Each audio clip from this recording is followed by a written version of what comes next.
Bruno había sido el perro más obediente de Barcelona durante 4 años. Nunca había desobedecido una orden. Nunca había mostrado agresión. Nunca había causado problemas a su dueño Miguel Santos. Era el tipo de perro que los vecinos del barrio de Gracia admiraban desde sus balcones. Un pastor alemán mezclado con algo más suave, tal vez Golden Retriever, que le daba esa mirada gentil y esos ojos color miel que tranquilizaban a cualquiera. Hasta que esa mañana de octubre de 2023, Bruno atacó salvajemente a su propio dueño en plena calle Verdi. Los testigos no podían creer lo que veían. Un perro aparentemente enloquecido, mostrando los dientes, saltando sobre el hombre que lo había criado desde cachorro. Pero cuando la policía descubrió la verdad detrás del ataque, se dieron cuenta de que Bruno no estaba loco. Era el único cuerdo en esa calle. Esta es la historia de cómo un perro vio la maldad mejor que los humanos y decidió que la justicia era más importante que la obediencia. Todo comenzó 3 semanas antes, cuando Miguel Santos perdió su trabajo en la empresa de construcción donde había trabajado durante 8 años. No fue un despido por crisis económica o reestructuración. Fue por robo. Habían descubierto que Miguel había estado sustrayendo materiales de construcción para venderlos por su cuenta. Cables de cobre, herramientas, incluso cemento que vendía a pequeños contratistas sin escrúpulos. El problema era que Miguel tenía gastos que no podía cubrir con el seguro de desempleo. Una exesposa que le exigía pensión alimenticia, deudas de tarjetas de crédito que había acumulado durante años de vivir por encima de sus posibilidades, y una adicción al juego online que había logrado mantener en secreto durante mucho tiempo. Bruno notó el cambio inmediatamente. Los perros leen a sus dueños como libros abiertos, y Miguel se había convertido en una novela de terror. Sus movimientos eran más nerviosos. Su olor había cambiado. Ahora siempre olía a sudor ácido y ansiedad. Y sus patrones de sueño eran erráticos. Algunas noches se quedaba despierto hasta las 4 de la mañana frente al ordenador, apostando en casinos virtuales, perdiendo dinero que no tenía. Bruno se acercaba a consolarlo, apoyando su cabeza en las piernas de Miguel, pero cada vez recibía menos caricias a cambio. Miguel estaba demasiado absorto en su espiral descendente para notar que su perro estaba preocupado por él. La primera señal de que algo terriblemente malo estaba sucediendo llegó una tarde de principios de octubre. Miguel regresó del centro de la ciudad con un bolso que no era suyo. Era un bolso de señora mayor, de esos que usan las abuelas para llevar sus medicinas y sus documentos importantes. Estaba hecho de cuero marrón desgastado y tenía un broche dorado que ya no brillaba. Bruno lo olfateó cuando Miguel lo dejó sobre la mesa de la cocina.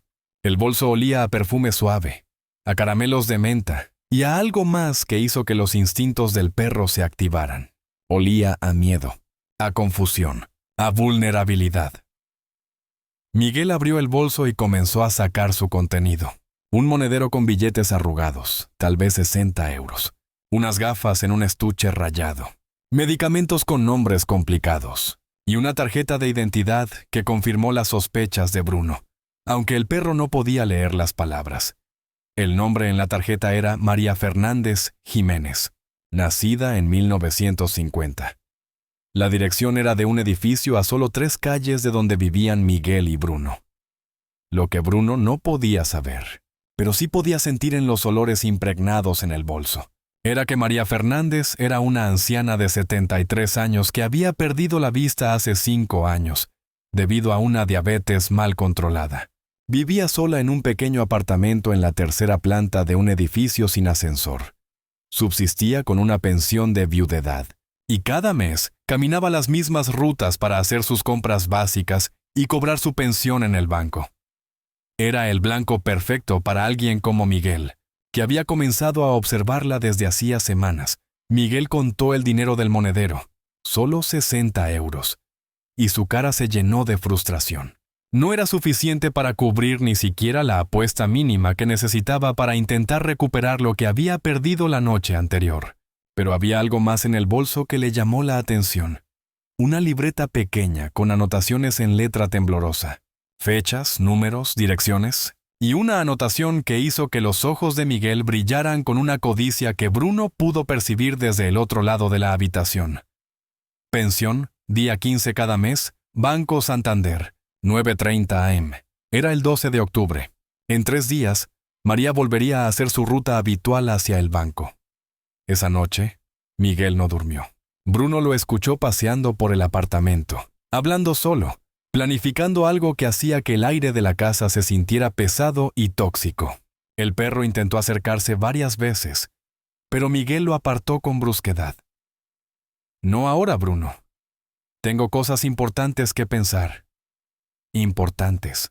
Si Bruno hubiera podido entender el concepto humano de importante, habría sabido que robar a una anciana ciega no entraba en esa categoría. Pero lo que sí entendía era que el olor de su dueño había cambiado otra vez. Ahora olía a algo que Bruno reconocía instintivamente como peligro. Los siguientes 2 días fueron una preparación meticulosa. Miguel salió temprano y regresó tarde, siempre nervioso, siempre mirando por encima del hombro. Bruno notó que había comprado ropa nueva, una gorra, una chaqueta diferente, gafas de sol, y que practicaba caminar de manera diferente frente al espejo del baño. El 14 de octubre por la noche, Miguel le puso la correa a Bruno y salieron a caminar. Pero no era su ruta habitual hacia el parque. Esta vez fueron hacia el barrio donde vivía María, y Miguel se detuvo en varios puntos estratégicos, observando, cronometrando, calculando. Bruno conocía esas calles. Habían paseado por allí muchas veces antes, cuando Miguel era diferente, cuando aún olía a bondad y cariño. Pero esta vez todo se sentía mal. Los músculos de Miguel estaban tensos, su respiración era irregular, y cada pocos minutos sacaba el teléfono para mirar la hora con ansiedad. Cuando pasaron frente al edificio de María, Bruno se detuvo en seco. Sus instintos le gritaban que algo terrible estaba a punto de suceder en ese lugar. Intentó tirar de la correa hacia otra dirección, pero Miguel lo forzó a seguir. «Vamos, Bruno.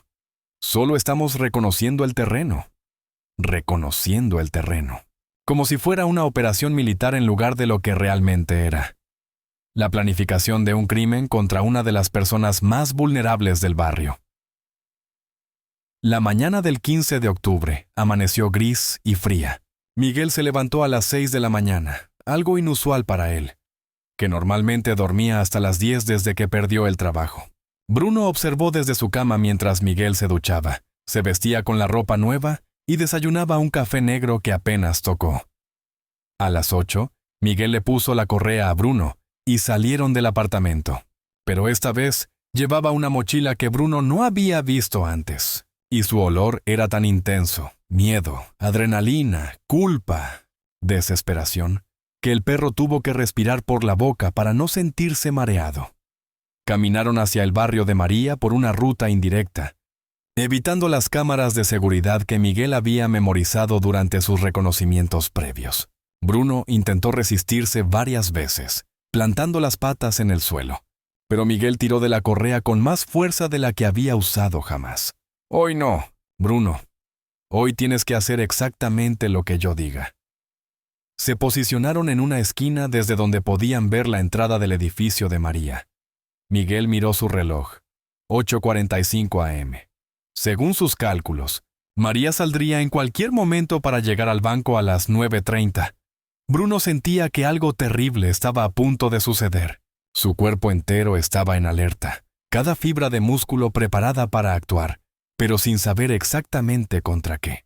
Solo sabía que el hombre al final de su correa ya no olía como el Miguel que él conocía y amaba. A las 8:52, la puerta del edificio se abrió. María Fernández salió lentamente, tanteando con su bastón blanco el escalón de la entrada. Llevaba un abrigo azul marino que había visto mejores días y un bolso pequeño cruzado sobre el pecho. Sus movimientos eran cuidadosos pero confiados. Había hecho este recorrido cientos de veces. Miguel se tensó como un depredador que había localizado a su presa. «Vamos», murmuró, y comenzó a seguir a María a una distancia que había calculado cuidadosamente. Lo suficientemente cerca para no perderla de vista, lo suficientemente lejos para no despertar sospechas. Bruno se resistió, tirando hacia atrás, pero Miguel siguió adelante. En su mente ya no había espacio para las objeciones de su perro. Solo había números, la cantidad que debía, la cantidad que necesitaba ganar para recuperarlo, la cantidad que esta anciana probablemente llevaba en su bolso. María caminó por la calle Verdi con la seguridad de quien conoce cada grieta del pavimento. Paró en el semáforo, esperó el sonido que le indicaba que podía cruzar y continuó hacia el banco. Otras personas pasaban a su lado. Trabajadores camino a sus oficinas, madres llevando niños al colegio, jubilados que comenzaban su día con un paseo, pero ninguno prestó atención especial a la anciana ciega, excepto Miguel y Bruno. Cuando María llegó a la calle más estrecha, la que Miguel había identificado como el lugar perfecto para su plan, él aceleró el paso. Esta era la parte de la ruta donde había menos testigos, donde los edificios creaban sombras naturales, donde el tráfico de peatones era mínimo. Bruno sintió el cambio en la tensión de la correa y supo, con esa certeza instintiva que solo tienen los animales, que había llegado el momento que había estado temiendo. Miguel se acercó a María por detrás. Su corazón latía tan fuerte que Bruno podía oírlo. Sus manos sudaban a pesar del frío matutino. Todo su plan dependía de los siguientes 30 segundos. Se acercó más. María no lo había oído. Sus oídos, compensando la pérdida de la vista, eran buenos, pero Miguel había practicado caminar silenciosamente. Extendió la mano hacia el bolso de María, y entonces Bruno tomó la decisión más importante de su vida. No fue una decisión consciente como la tomaría un humano. Fue algo más profundo, más puro. Fue el reconocimiento instantáneo de que había una línea moral en el universo, y que el hombre al final de su correa estaba a punto de cruzarla de la manera más vil posible. Bruno saltó. No hacia María, como Miguel había temido durante una fracción de segundo. Hacia Miguel 80 libras de músculo canino y furia moral se estrellaron contra Miguel con la fuerza de un rayo. Bruno no ladró, no gruñó, no dio ninguna advertencia. Simplemente atacó con la precisión de un misil guiado por la justicia. Miguel voló hacia atrás, golpeando contra la pared de un edificio con un sonido que resonó por toda la calle. Su mochila se abrió, derramando su contenido. Cinta adhesiva, un cuchillo pequeño, guantes de látex y una nota escrita a mano que decía: «Perdón, pero lo necesito». María se detuvo, confundida por el ruido. ¿Qué ha pasado? ¿Hay alguien ahí? Bruno se plantó entre ella y Miguel, que estaba en el suelo, sangrando de una herida en la cabeza donde había golpeado contra el ladrillo áspero de la pared. El perro no dejaba de mostrar los dientes, algo que nunca había hecho en toda su vida, ni siquiera cuando jugaba. Los testigos comenzaron a aparecer. Una mujer que había estado esperando el autobús corrió hacia ellos. Un comerciante salió de su tienda. Un hombre que paseaba a su propio perro se acercó, manteniendo distancia pero claramente alarmado. «Ese perro ha atacado a ese hombre», gritó alguien. «¡Llamen a la policía!» y a una ambulancia. Pero María, con esos sentidos agudizados que desarrollan las personas ciegas, había captado algo que los demás no notaron inmediatamente. El sonido de objetos cayendo al suelo. El tipo específico de objetos que alguien no llevaría para un paseo matutino inocente. Se agachó cuidadosamente y tanteó con las manos hasta encontrar el cuchillo. «Este hombre me iba a robar», dijo en voz alta, su voz sorprendentemente calmada. «Este perro me salvó». Miguel intentó levantarse, pero Bruno se mantuvo firme, gruñendo cada vez que hacía el menor movimiento. El perro había tomado el control de la situación y no pensaba cederlo hasta que llegara ayuda real. Los curiosos se acercaron más y vieron el resto del contenido de la mochila. La cinta adhesiva, los guantes, la nota que básicamente era una confesión por adelantado. «Dios mío», murmuró la mujer del autobús. «Iba a atacar a esa pobre señora». Miguel, sangre goteando por su frente, miró a Bruno con una mezcla de incredulidad y traición. «Bruno, soy tu dueño. Se supone que me obedeces». Bruno lo miró fijamente con esos ojos color miel que siempre habían sido tan dulces. Pero ahora había algo diferente en ellos. Una sabiduría nueva. Una comprensión de que hay cosas más importantes que la obediencia ciega. Las sirenas de la policía se acercaban. María seguía de pie. ahora rodeada de personas que se ofrecían a ayudarla. Pero su atención estaba enfocada en el perro que se había puesto entre ella y el peligro. «¿Cómo te llamas, valiente?», le preguntó, extendiendo su mano hacia Bruno. Bruno se acercó cautelosamente, sin dejar de vigilar a Miguel, y permitió que María le tocara la cabeza. Sus dedos, acostumbrados a leer el mundo a través del tacto, notaron inmediatamente las lágrimas que corrían por el pelaje del perro. Sí, Bruno estaba llorando, no de dolor físico, sino de algo mucho más profundo. El dolor de haber descubierto que el ser humano en quien más confiaba en el mundo era capaz de lastimar a los inocentes. Cuando llegó la policía, la escena era clara para cualquiera que tuviera ojos para ver. Un hombre en el suelo, rodeado de evidencia de un crimen planificado. Una anciana ciega, ilesa pero temblorosa. Y un perro que había elegido la justicia por encima de la lealtad ciega. El oficial que tomó el informe, un veterano llamado Sergeant Ruiz, había visto muchas cosas extrañas en sus 20 años de servicio, pero nunca había visto a un perro testificar contra su propio dueño de manera tan clara. Este perro realmente atacó a su dueño para protegerla. Le preguntó a María.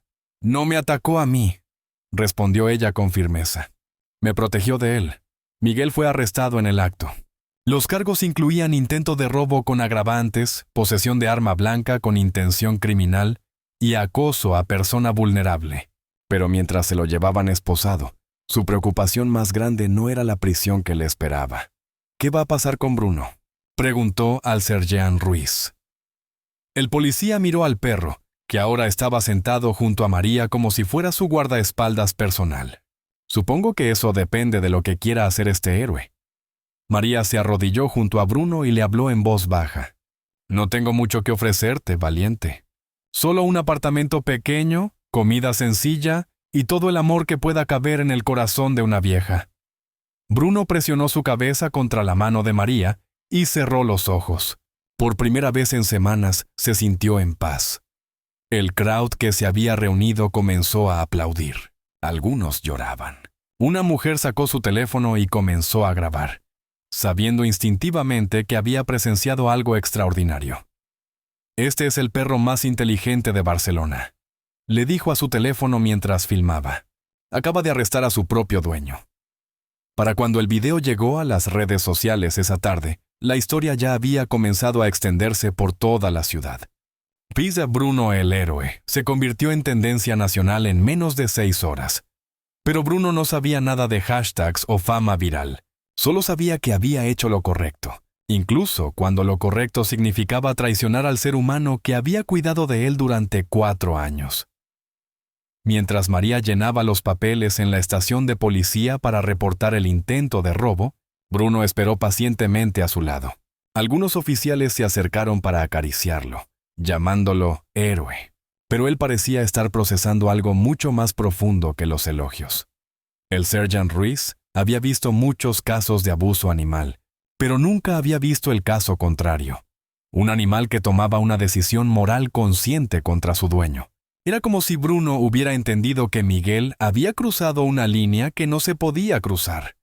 «¿Sabe qué es lo más increíble de todo esto?», le dijo Ruiz a su compañero mientras observaban a Bruno y María salir juntos de la estación. «¿Qué?». Ese perro tuvo que elegir entre la lealtad y la justicia, y eligió la justicia. Esa noche, en el pequeño apartamento de María en la 3ª planta sin ascensor, Bruno durmió en una cama improvisada de mantas junto a la ventana. Era mucho más sencilla que la cama acolchada que había tenido con Miguel, pero se sentía como el lugar más seguro del mundo. María se sentó en su silla favorita, con Bruno a sus pies, y le leyó en voz alta de un libro en braille. No era algo que Miguel hubiera hecho jamás, pero María tenía la costumbre de leer todas las noches, y no veía razón para cambiarla solo porque ahora tenía compañía. «Mañana tendremos que ir al veterinario», le dijo a Bruno. «Asegurarme de que estés sano. Y luego iremos a comprar comida de perro. De la buena, no de esa barata que seguramente te daba ese hombre». Bruno la miró con esos ojos color miel que habían visto tanto en las últimas 24 horas. Había perdido a su familia, pero había ganado algo más valioso. Había descubierto que tenía una brújula moral propia. Fuera, Barcelona continuaba su ritmo nocturno. Los bares se llenaban, la gente cenaba, los niños terminaban sus tareas. Era una ciudad donde pasaban miles de pequeños dramas cada día, donde la mayoría de los crímenes pasaban desapercibidos, donde los vulnerables a menudo sufrían en silencio. Pero esa noche, gracias a un perro que decidió que la justicia era más importante que la obediencia, al menos una historia tenía un final diferente. Bruno cerró los ojos y se durmió junto a María, sabiendo que había encontrado algo que no sabía que estaba buscando. Un hogar donde no tenía que elegir entre el amor y hacer lo correcto, porque había descubierto que el verdadero amor nunca te pide que ignores el sufrimiento de otros. Para entender por qué Bruno tomó la decisión más difícil de su vida, tenemos que retroceder 4 años, hasta el día cuando un cachorro de pastor alemán mixto fue adoptado del refugio de animales de Barcelona por un hombre que entonces parecía tener el corazón más generoso del mundo, Miguel. Santos no había ido al refugio buscando específicamente un perro. Había ido porque su vecina, doña Carmen, le había rogado que la acompañara después de la muerte de su esposo. Ella quería hacer una donación de las cosas de su marido, pero no tenía fuerzas para conducir hasta las afueras de la ciudad. Solo será 1 hora, le había prometido Miguel. Dejamos las cosas y nos vamos. Pero cuando entraron al refugio, algo cambió en el ambiente. Los ladridos se calmaron gradualmente hasta convertirse en un silencio expectante, como si todos los animales hubieran reconocido instintivamente que Miguel era diferente. Era 2019 y Miguel acababa de recibir una promoción en la empresa de construcción. Tenía un apartamento estable, ingresos regulares y por primera vez en su vida adulta, se sentía preparado para asumir la responsabilidad de cuidar a otro ser vivo. Bruno era entonces un cachorro de 3 meses, todo patas enormes y orejas desproporcionadas. Había llegado al refugio después de que su madre callejera fuera atropellada por un coche. Era el único superviviente de la camada, y los veterinarios habían tenido que alimentarlo con biberón durante las primeras semanas críticas. Cuando Miguel se acercó a su jaula, Bruno no saltó ni ladró como hacían los otros cachorros. Simplemente se sentó y lo miró con esos ojos color miel que ya mostraban una inteligencia poco común. Era como si supiera que este encuentro definiría el resto de su vida. «Ese es especial», le dijo Ana, la directora del refugio. «Lleva aquí 2 meses y nadie ha podido conectar con él. Es como si estuviera esperando a la persona correcta». Miguel extendió los dedos a través de los barrotes de la jaula. Bruno se acercó lentamente y presionó su pequeño hocico contra la mano de Miguel. Fue un momento de conexión instantánea, que ambos sintieron hasta los huesos. «¿Cuánto cuesta adoptarlo?», preguntó Miguel sin apartar la vista del cachorro. Los primeros 2 años fueron idílicos. Miguel se convirtió en el tipo de dueño que otros envidiaban. Bruno tenía las mejores vacunas, la mejor comida, juguetes de calidad y una cama ortopédica que había costado más de lo que Miguel gastaba en su propia ropa. Más importante aún, tenía tiempo y atención ilimitados. Miguel había establecido rutinas que giraban completamente alrededor de las necesidades de Bruno. Paseos matutinos de 1 hora antes del trabajo. Almuerzo en casa para sacar al perro y asegurarse de que no estuviera solo demasiado tiempo. Tardes en el parque jugando fetch hasta que Bruno estuviera completamente agotado y feliz. Los fines de semana eran aventuras especiales. Excursiones a la playa de Castelldefels, donde Bruno había aprendido a nadar. Caminatas por el Parque Natural del Garraf, donde Miguel le enseñó a Bruno a identificar diferentes olores y sonidos. Visitas a mercados al aire libre, donde Bruno se había convertido en la mascota oficial de varios vendedores que siempre tenían una golosina guardada para él. Bruno creció hasta convertirse en un perro hermoso y bien equilibrado. Su mezcla genética le había dado la inteligencia y lealtad del pastor alemán, pero suavizada con la gentileza de lo que parecía ser Golden Retriever. Era el tipo de perro que los niños se acercaban sin miedo, que otros dueños señalaban con envidia, que los veterinarios usaban como ejemplo de lo que podía lograr un cuidado excelente. Pero entonces, gradualmente, las cosas comenzaron a cambiar. El primer signo fue sutil. Miguel comenzó a trabajar horas extra con más frecuencia. Solo temporalmente. Le explicaba a Bruno mientras se preparaba para salir. Hay un proyecto grande y necesito el dinero extra. Bruno aceptó los cambios porque confiaba completamente en Miguel. Si su humano decía que era temporal, entonces sería temporal. Los perros no cuestionan a sus líderes de manada cuando esos líderes han demostrado ser confiables. Pero las horas extras se convirtieron en norma, no excepción. Los paseos matutinos se acortaron de 1 hora a 30 minutos, luego a 15. Miguel comenzó a traer comida para llevar en lugar de cocinar en casa, y las cenas compartidas frente al televisor se convirtieron en Miguel comiendo rápidamente mientras revisaba el teléfono. Bruno notó que el olor de Miguel estaba cambiando. Los perros leen las emociones a través del olfato con una precisión que los humanos no pueden imaginar. Y Miguel había comenzado a oler a estrés crónico. No era el estrés normal del trabajo. Eso Bruno lo conocía y lo entendía. Era algo más profundo, más corrosivo. El segundo cambio importante llegó cuando Miguel comenzó a traer papeles a casa. No papeles de trabajo normales, sino documentos que hacían que su nivel de ansiedad se disparara cada vez que los miraba. Bruno observaba desde su cama mientras Miguel pasaba horas en la mesa de la cocina, calculando números, haciendo llamadas telefónicas en voz baja y ocasionalmente golpeando la mesa con frustración. «No es justo», murmuraba Miguel durante esas sesiones nocturnas. «Trabajo más duro que cualquiera y apenas puedo pagar las facturas». Bruno se acercaba durante esos momentos, ofreciendo el consuelo silencioso que había dado durante años. Pero ahora Miguel lo apartaba con más frecuencia. «No ahora, Bruno. Los perros no entienden los problemas de dinero». Si Miguel hubiera prestado atención, habría notado que Bruno entendía más de lo que él creía. No las matemáticas o las finanzas, pero sí las emociones que esos problemas generaban. Bruno podía sentir la desesperación creciente, la ánger dirigida hacia un mundo que Miguel percibía como injusto, y algo más peligroso. La justificación gradual de ideas que antes habría rechazado inmediatamente. El momento decisivo llegó cuando Miguel perdió una gran apuesta. Bruno no entendía lo que era el juego online, pero sí entendía que la computadora había comenzado a oler a obsesión. Miguel pasaba horas frente a la pantalla, y su cuerpo emanaba una mezcla tóxica de esperanza desesperada y terror. La noche que Miguel perdió 2.000 euros, dinero que había pedido prestado con mentiras sobre una emergencia médica inventada, Bruno presenció la primera transformación real de su dueño. Miguel gritó durante 10 minutos, maldiciendo en palabras que Bruno nunca había escuchado de él. Luego lloró durante otros 10, con un tipo de llanto que venía desde un lugar roto en su alma. Y finalmente, se quedó sentado en silencio durante 1 hora, mirando la pantalla que mostraba un saldo de 0. Fue durante ese silencio que Bruno vio algo cambiar en los ojos de Miguel. Una luz se apagó y algo más oscuro tomó su lugar.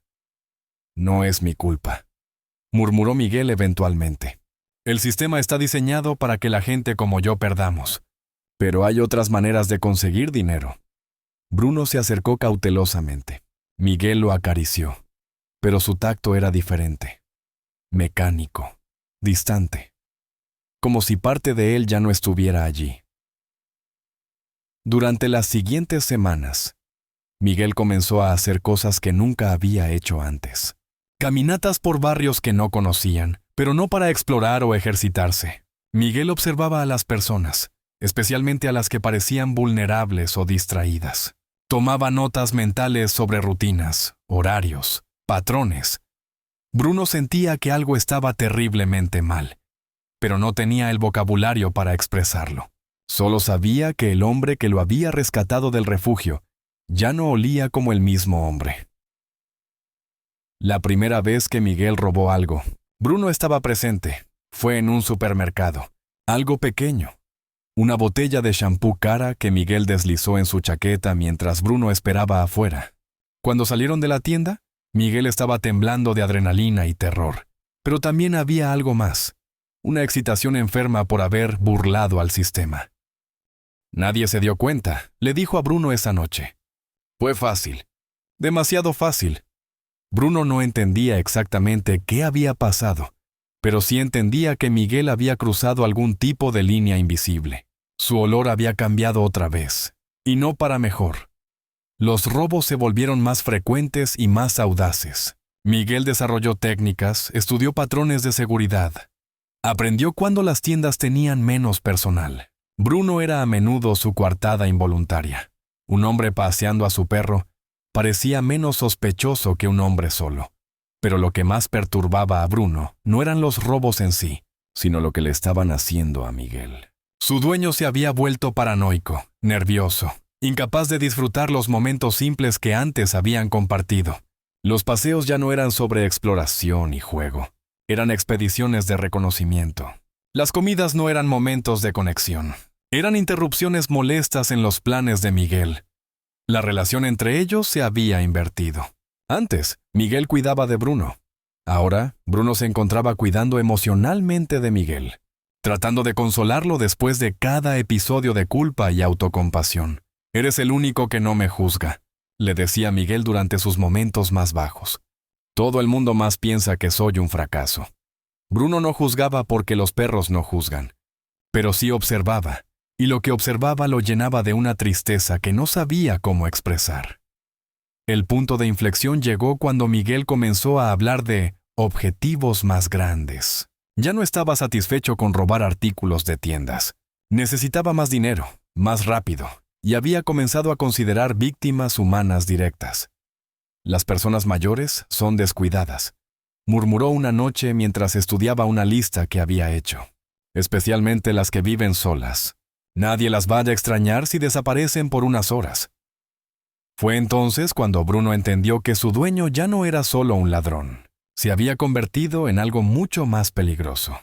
Alguien dispuesto a lastimar directamente a otros seres humanos para satisfacer sus propias necesidades. Los días siguientes fueron una tortura silenciosa para Bruno. Miguel había comenzado a reconocer objetivos, seguir a ancianos, memorizar sus rutinas, identificar momentos de vulnerabilidad. Bruno era obligado a acompañarlo en estas expediciones, sintiéndose como cómplice de algo que cada fibra de su ser le decía que estaba mal. Cuando Miguel eligió finalmente a María como su víctima, Bruno experimentó algo que solo se puede describir como desesperación canina. Había observado a la anciana durante las sesiones de reconocimiento de Miguel y había notado su gentileza con otros peatones, su paciencia cuando esperaba en las colas, la forma maternal en que hablaba con los niños que se acercaban para acariciar a Bruno. María le recordaba a Bruno las personas que solían visitar el refugio cuando era cachorro, las voluntarias mayores que tenían tiempo y amor para dar, pero que tal vez vivían solas y no podían adoptar un animal a tiempo completo. Había algo puro en su presencia que contrastaba brutalmente con la oscuridad que ahora emanaba de Miguel. La noche antes del ataque planeado, Miguel revisó su plan una última vez frente a Bruno. «Será rápido», se dijo a sí mismo más que al perro. «La seguimos hasta el lugar tranquilo, le quitamos el bolso y nos vamos. Ella está ciega, así que no puede identificarme. No la voy a lastimar físicamente a menos que sea necesario». Pero Bruno había visto el contenido de la mochila que Miguel había preparado. El cuchillo no era solo para intimidación. La cinta adhesiva no era solo por precaución. Miguel se había preparado para escalar a la violencia si María no cooperaba inmediatamente. Esa noche, Bruno no durmió. Se quedó despierto junto a la cama de Miguel, observando al hombre que había sido su mundo durante 4 años, tratando de reconciliar la persona que lo había salvado del refugio con el extraño que ahora planeaba victimizar a una anciana indefensa. En algún momento durante esas horas de oscuridad, Bruno llegó a una realización que cambiaría todo. Su lealtad había estado mal dirigida. La verdadera lealtad no era obedecer ciegamente a Miguel. Era proteger los valores que Miguel solía representar: bondad, justicia, protección de los vulnerables. Miguel había abandonado esos valores, pero Bruno no tenía por qué abandonarlos también. Cuando salieron esa mañana para encontrar a María, Bruno sabía que tendría que elegir entre 2 tipos de lealtad: lealtad a la persona que Miguel había sido, o lealtad al monstruo en que se había convertido. Para cuando llegaron a la calle donde tendría lugar el ataque, Bruno había tomado su decisión. No iba a ser cómplice del mal, sin importar quién se lo pidiera. En sus últimos momentos como el perro obediente de Miguel Santos, Bruno experimentó algo que los humanos llamarían claridad moral.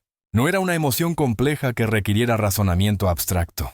Era algo más simple y más poderoso. El reconocimiento instintivo de que hay líneas que no se deben cruzar, sin importar las circunstancias.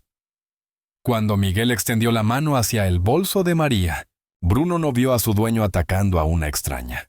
Vio a un depredador atacando a un miembro vulnerable de la manada social más amplia que Bruno había llegado a entender. Incluía a todas las personas buenas que había conocido a lo largo de su vida.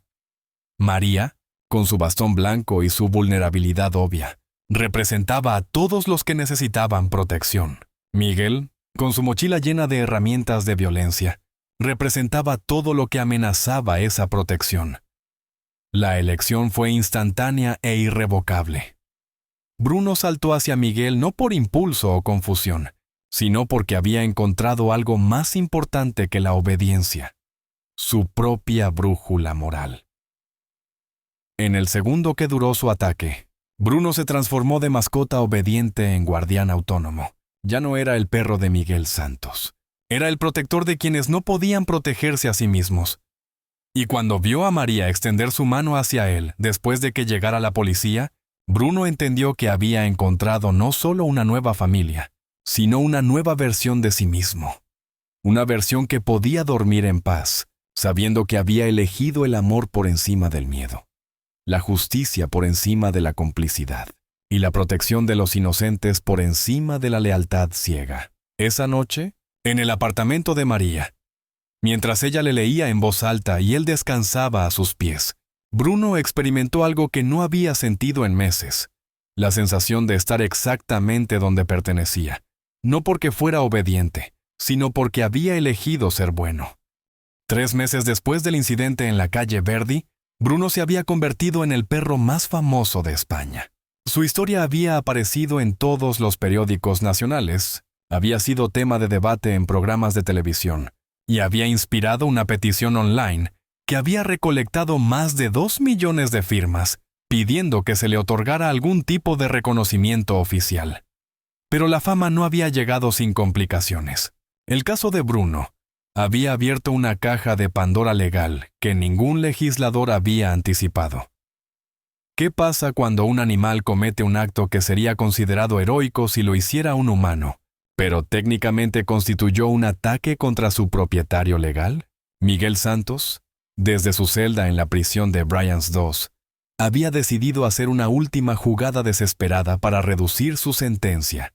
Había contratado a un abogado especializado en casos mediáticos, Roberto Vidal, quien había propuesto una estrategia que horrorizó a todo el país. Mi cliente fue víctima de un ataque animal no provocado, declaró Vidal en una rueda de prensa que se volvió viral por todas las razones equivocadas.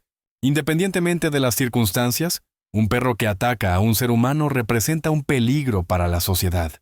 Exigimos que el animal sea evaluado por especialistas en comportamiento canino y, si es necesario, sometido a medidas de control apropiadas. La traducción era clara. Miguel quería que sacrificaran a Bruno. La respuesta pública fue inmediata y furiosa. En menos de 24 horas, más de 5,000 personas se habían congregado frente al edificio donde vivían Bruno y María, formando una cadena humana de protección. Activistas de derechos de los animales llegaron desde toda Europa. Los medios internacionales comenzaron a cubrir lo que se había convertido en mucho más que un caso legal. Era una batalla filosófica sobre la naturaleza de la justicia y la moralidad. María, que había pasado de ser una anciana anónima a ser el centro de atención mediática, se encontró en una posición que nunca había imaginado. Los periodistas acampaban frente a su edificio, todos queriendo entrevistar a la mujer que había adoptado al perro héroe.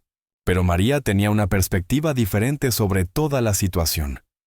Bruno no es un héroe porque me salvó a mí, les dijo a los reporteros desde la ventana de su apartamento. Es un héroe porque eligió hacer lo correcto cuando nadie más estaba mirando. Eso es lo que hacen los verdaderos héroes. El caso llegó oficialmente a los tribunales en febrero de 2024, 6 meses después del incidente. Lo que comenzó como una demanda civil se había convertido en un precedente legal que podría redefinir la relación entre humanos y animales bajo la ley española. la jueza asignada al caso. La magistrada Carmen Delgado era conocida por su rigor intelectual y su imparcialidad. Había manejado algunos de los casos más complejos de Barcelona durante sus 15 años en el tribunal, pero nunca había enfrentado algo como esto. Este tribunal debe determinar si un animal puede ser considerado moralmente responsable de sus acciones, declaró la magistrada Delgado en la apertura del juicio. Y si es así, ¿cuáles son las implicaciones legales y sociales de esa determinación? El abogado de Miguel, Roberto Vidal, presentó su caso con la frialdad de alguien que sabía que estaba defendiendo una posición impopular, pero legalmente sólida. Señores del jurado, no estamos aquí para debatir si Miguel Santos es culpable de planificar un crimen. Eso ya ha sido establecido, y él está cumpliendo su sentencia apropiada. Estamos aquí porque un animal doméstico atacó físicamente a un ser humano, causando lesiones que requirieron atención médica. Bajo cualquier interpretación de la ley, esto constituye un peligro para la seguridad pública. Vidal presentó evidencia médica de las heridas de Miguel. Una conmoción cerebral leve, cortadas que habían requerido 8 puntos, y hematomas en el torso y brazos.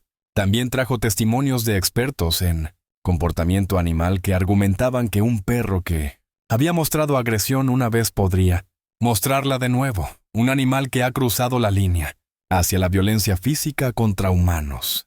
No puede ser rehabilitado con seguridad, testificó Dr. Ernesto Palacios, veterinario especializado en comportamiento canino.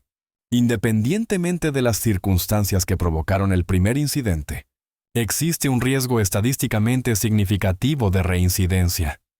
Pero el caso de la defensa, presentado por un equipo de abogados pro bono dirigido por la famosa defensora de derechos de los animales Isabel Montero, tomó una dirección completamente diferente. Señores del jurado, comenzó Montero, durante los próximos días les vamos a demostrar que Bruno no actuó por agresión animal, sino por imperativo moral. Les vamos a mostrar evidencia de que este perro tomó una decisión consciente y calculada para proteger a un miembro vulnerable de nuestra sociedad. Montero había reunido un equipo impresionante de expertos, neurocientíficos que habían estudiado la cognición canina, filósofos morales que habían escrito sobre la ética animal, y, más impactante aún, sobrevivientes de crímenes similares que habían venido a testificar sobre la importancia de tener protectores dispuestos a intervenir. El primer testigo fue Dr. Mark Bekoff, científico cognitivo de renombre mundial que había volado desde Colorado específicamente para este caso. Durante mis 40 años estudiando comportamiento animal, testificó Dr. Bekoff, he documentado cientos de casos de animales que muestran lo que solo podemos llamar juicio moral. Perros que han salvado a niños de situaciones peligrosas, elefantes que han protegido a otros elefantes de cazadores furtivos, incluso ratas que han liberado a otras ratas de trampas cuando tenían la opción de obtener comida en su lugar. Dr. Bekoff explicó que Bruno había mostrado todas las características de lo que los científicos llaman comportamiento prosocial. Acciones tomadas para beneficiar a otros, incluso a costa personal. Bruno no ganó nada atacando a Miguel, continuó. De hecho, perdió todo, su hogar, su familia, su seguridad. Pero eligió actuar de todos modos porque reconoció que María estaba en peligro. Esto no es instinto animal, es moral. El testimonio más poderoso, sin embargo, vino de María misma.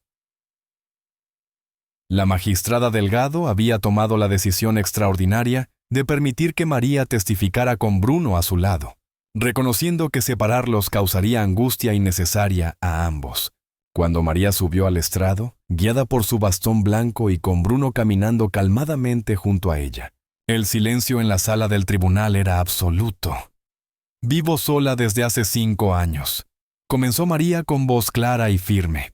Desde que perdí la vista, he tenido que confiar en la bondad de extraños para navegar por el mundo. La mayoría de la gente es buena, pero he aprendido a reconocer cuando alguien tiene malas intenciones. María describió la mañana del ataque con una precisión que sorprendió a todos. A pesar de su ceguera, había percibido mucho más de lo que cualquiera había realizado. Sabía que alguien me seguía, continuó.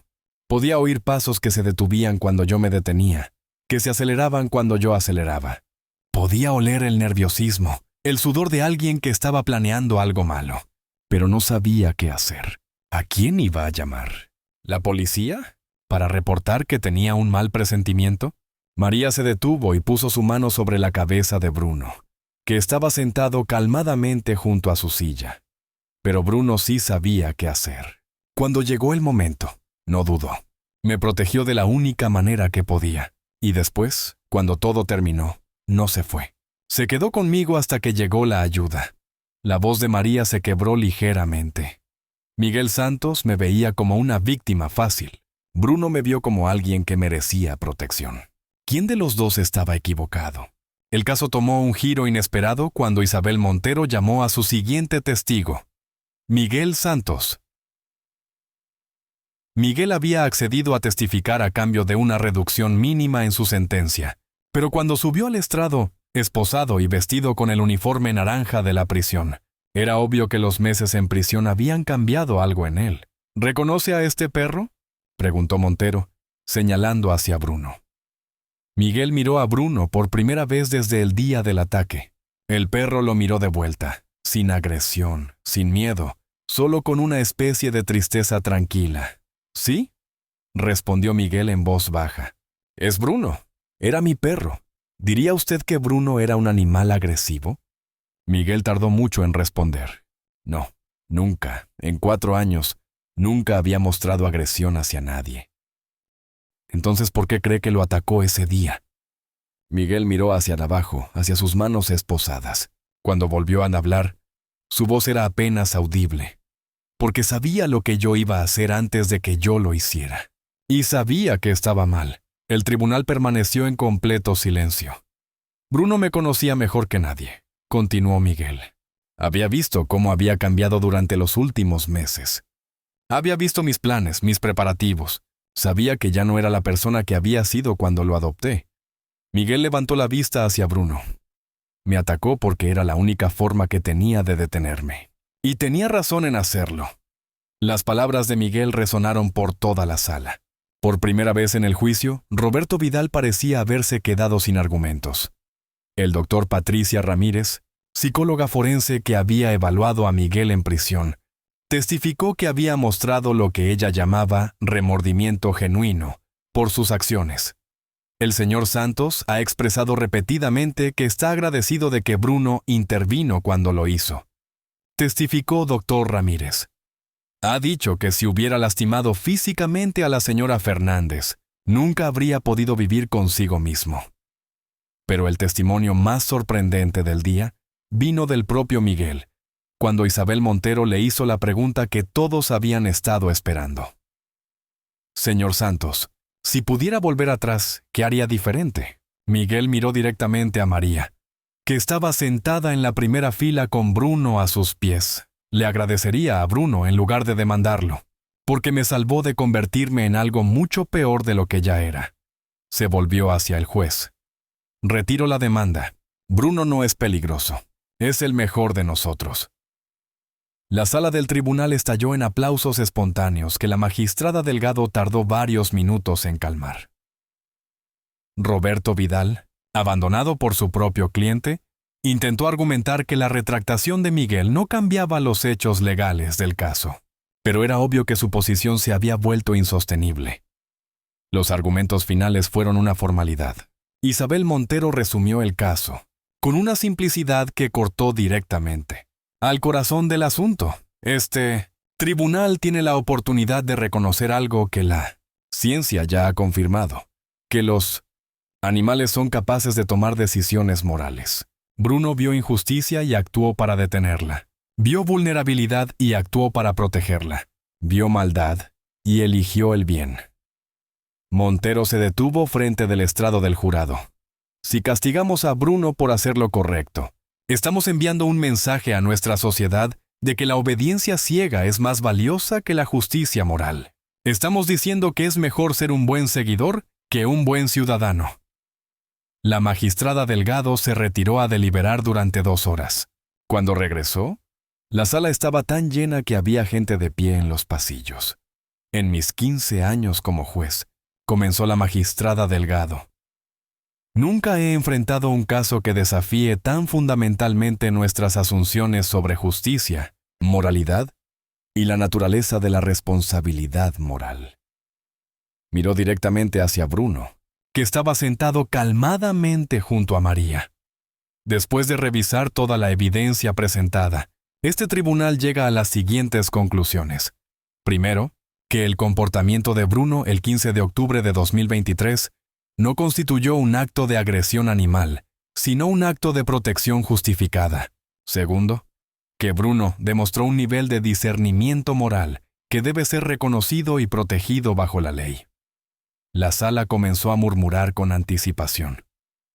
Por lo tanto, este tribunal no solo absuelve a Bruno de cualquier responsabilidad por el incidente, sino que además recomienda al Parlamento de España la creación de nuevas protecciones legales para animales que demuestren comportamiento prosocial en defensa de seres humanos vulnerables. Los aplausos fueron ensordecedores. María lloró abiertamente, abrazando a Bruno, quien parecía entender que algo importante había sucedido. La magistrada Delgado levantó la mano para pedir silencio. Además, este tribunal ordena la creación del Registro de Animales Protectores de España, con Bruno como su primer registrado oficial. 6 meses después del juicio, el Parlamento español aprobó la Ley Bruno, la primera legislación en Europa que reconoce específicamente el derecho de los animales a actuar en defensa de humanos, vulnerables sin enfrentar consecuencias legales. Miguel Santos fue liberado un año antes de lo previsto por buen comportamiento y participación en programas de rehabilitación. Su primera parada después de salir de prisión fue el apartamento de María. «Vine a disculparme», le dijo a María cuando ella abrió la puerta, «y a agradecerle por cuidar de Bruno». María lo invitó a pasar. Bruno se acercó a Miguel cautelosamente, olfateándolo. Después de un momento, presionó su cabeza contra la mano de Miguel.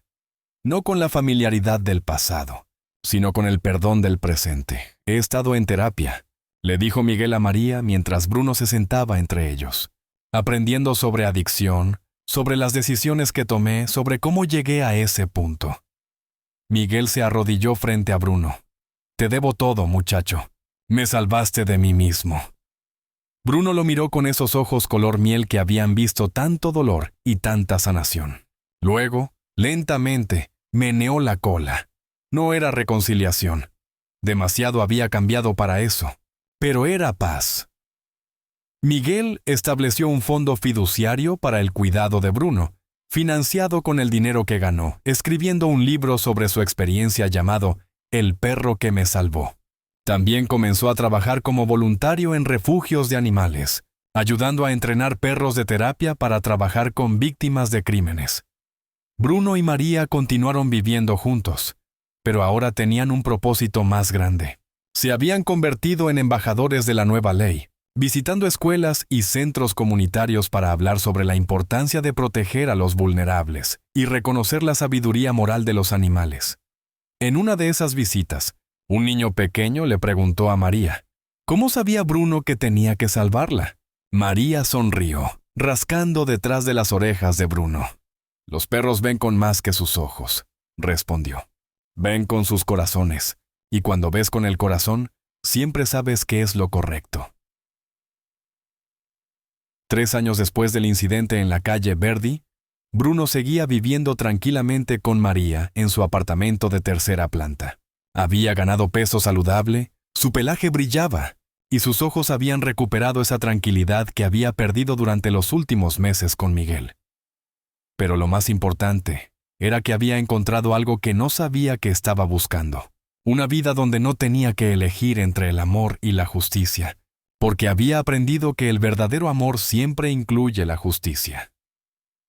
Cada mañana, cuando salían para su paseo diario, Bruno caminaba con la dignidad de alguien que sabía que había vivido según sus principios más profundos. Ya no era solo una mascota, era un ciudadano, un protector, un símbolo de que la moralidad trasciende las especies. Y en las tardes, cuando María le leía en voz alta y él descansaba a sus pies, Bruno dormía con la tranquilidad de alguien que había encontrado su lugar correcto en el mundo, un lugar donde ser bueno no era solo posible, sino esperado. Un lugar donde la justicia tenía 4 patas y un corazón más puro que el de muchos humanos. Un lugar donde un perro había demostrado que a veces, los mejores de nosotros no son nosotros en absoluto. Fin.